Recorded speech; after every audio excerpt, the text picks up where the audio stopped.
Hello दोस्तों, मैं हूं प्रदीप गोयल और आप देख रहे हैं पीएस फिल्मी हब। दोस्तों, मैंने आज देखी कृष्णा अवतारम का पहला पार्ट। जी हाँ दोस्तों, इसको 3 भागों में बनाया जाएगा, लेकिन मैंने आज पहला पार्ट देखा। लेकिन ये पार्ट कैसा था, इसी के ऊपर हम बात करेंगे।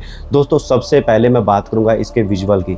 दोस्तों, इसके विजुअल ऐसे हैं, आपको ऐसा लगेगा कि आप एक सपना देख रहे हो, और वो भी खुली आंखों से। बिल्कुल दोस्तों, ऐसे ही इसके विजुअल हैं। अगर आज तक आपने जितनी भी श्री कृष्ण जी की फ़ोटो देखी हैं और जिस तरीके का उनका फ्रेम रहा है, जिस तरीके के उनके विजुअल रहे हैं, बैकग्राउंड में गैयाँ चल रही हैं, नदियाँ और झरने बह रहे हैं, और उसके बाद में मोर की आवाज़, मतलब जो विजुअल हम देखते हैं फ़ोटोज़ के अंदर, वो विजुअल आपको कहीं न कहीं इस मूवी के अंदर, मतलब इतनी कलरफुल फ़िल्म है ये, आपको इसके विजुअल बहुत चौंका देंगे।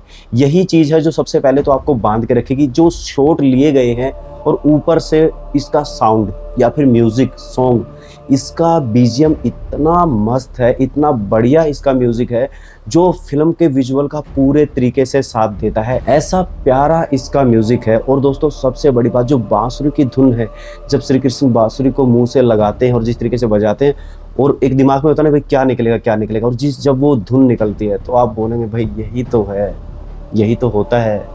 मतलब इसी तरह की तो धुन हम इमेजिन करते हैं। जो आज तक आपने श्री कृष्ण के जी के बारे में इमेजिन किया है, वो सारी चीज़ें कहीं ना कहीं यहाँ पे फुलफिल हो जाएंगी। और सबसे बड़ी बात, आपने श्री कृष्ण जी की लीलाएं देखी हैं, उनकी कूटनीति देखी है, उनकी राजनीति देखी है। महाभारत में आपने उनको जाल बुनते हुए देखा है, चीज़ों को बनाते हुए। लेकिन क्या आपने श्री कृष्ण के दर्द को महसूस किया है? क्या आपने श्री कृष्ण के दर्द को देखा है? तो ये फिल्म वही दिखाएगी दोस्तों, भी श्री कृष्ण जी को क्या दर्द था, उनके अंदरूनी दर्द को इस फिल्म ने भली भांति दिखाया है। इस फिल्म के अंदर आपको श्री कृष्ण जी का दर्द दिखेगा। और आप अगर श्री कृष्ण में विश्वास रखते हैं, और अगर आप श्री कृष्ण जी से प्रेम करते हैं, उनकी भक्ति करते हैं, तो भाई कहीं ना कहीं ये फिल्म आपको रुला देगी। कई लोग कहते हैं ना कि भाई श्री कृष्ण जी की भक्ति भक्तों को रुला देती है। वो क्यों रुला देती है, आप ये फिल्म देखने के बाद में समझ जाएंगे। अगर आप इस मूवी को दिल से देखते हैं तो आपको ये फिल्म कहीं ना कहीं दिल को छू जाएगी। इस फिल्म को इतने साधारण तरीके से बनाया गया है, इतनी सिंपलिसिटी के साथ में बनाया गया है कि पहली बात तो आपका वीएफएक्स के ऊपर ध्यान नहीं जाएगा। सिर्फ उनके जो एक्ट्रेस हैं, उनके एक्सप्रेशन जो हैं, उसी के ऊपर से आपका ध्यान नहीं हटेगा।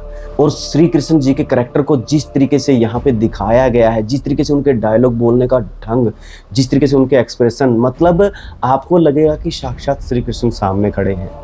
ऐसे ऐसे एक्सप्रेशन हैं इसके अंदर, और जिस तरीके से उनकी पूरी कहानी को दर्शाया गया है। अगर मैं ये कहूँगा सीधे सीधे कि अगर आप श्री कृष्ण जी के बारे में बहुत ज़्यादा नहीं जानते, सिर्फ इतना ही जानते हैं कि श्री कृष्ण जी ने गीता का उपदेश दिया था महाभारत के अंदर, और कुछ बाल कलाओं के बारे में जानते कि वो माखन चोर थे, अगर सिर्फ इतना ही जानते हैं, तो भाई आपको ये फिल्म एक बार देख लेनी चाहिए।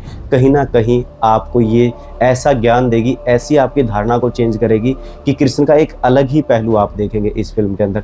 ऐसा काम इस फिल्म के अंदर सभी करैक्टरों ने किया है। और दोस्तों, कहीं ना कहीं जब इस मूवी की शुरुआत होती है, इसकी शुरुआत बिल्कुल वहाँ से उठाई गई है। पहला ही सीन वो है जब श्री कृष्ण जी को तीर लगता है, और वहाँ से जिस तरीके से वो विजुअल हैं, जिस तरीके से वो लेटे हुए हैं और जो तीर लगता है, और जो उनके मुख से जो शब्द निकल रहे हैं, वो कहीं ना कहीं आपको लगेगा, आप उस दर्द को फील करेंगे। आप अगर श्री कृष्ण जी की भक्ति करते हैं और श्री कृष्ण जी से अगर आप प्रेम करते हैं, तो कहीं ना कहीं ये सीन आपके दिल को छू जाएगा। और बिल्कुल उसी के साथ में जब क्लाइमैक्स आता है, जब द्वारिका पूरी तरीके से समुंदर के अंदर या लहरों के अंदर समा जाती है, वो सीन कुछ ऐसे विजुअल हैं इसके अंदर, अगर आप एक इमोशनल व्यक्ति हैं तो आप अपने आंसू नहीं रोक पाएंगे, आप अपने आंसुओं को बहने से बिल्कुल भी नहीं रोक पाएंगे।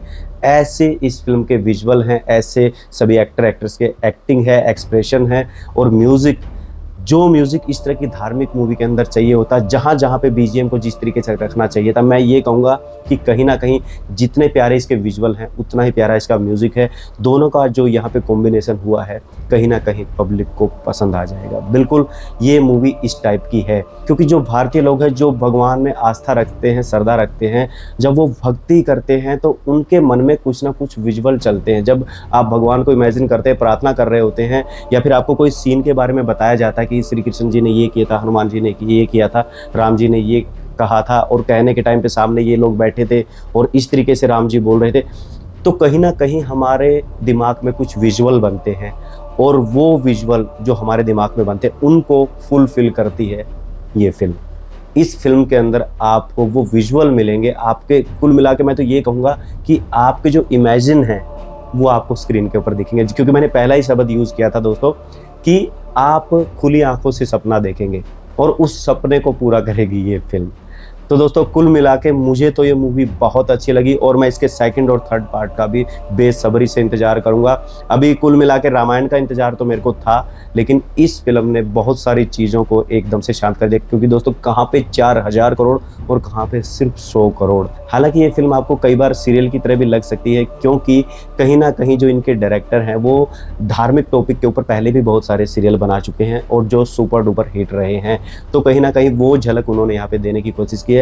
लेकिन आप इस मूवी को देखने के बाद में जब बाहर निकलेंगे तो आपके दिमाग में कुछ ना कुछ छवि, वो म्यूज़िक और वो जो विजुअल हैं वो घूमते रहेंगे। तो ये था छोटा सा रिव्यू कृष्ण अवतारम मूवी के ऊपर। वैसे अगर आपने इस मूवी को देख लिया तो मुझे कमेंट में ज़रूर बताइएगा कि आपकी क्या राय है, आपको इसके विजुअल और म्यूज़िक और ये मूवी कैसी लगी। लेकिन अगर आपने अभी तक इस मूवी को नहीं देखा है तो भाई किसी के कहने पे मत जाइए, कौन क्या बोल रहा है। हालांकि इसका ज़्यादा मूवी का प्रमोशन नहीं हुआ है, लेकिन मैं ये कह सकता हूँ कि ये मूवी माउथ पब्लिसिटी के हिसाब से चलेगी। और अगर आप इस मूवी को देखने जाते हैं तो कहीं भी आपको ये नहीं लगेगा कि मेरा टाइम ख़राब हो गया या मेरा पैसा ख़राब हो गया। तो मिलते हैं नई वीडियो में नए रिव्यू के साथ, तब तक के लिए बाय।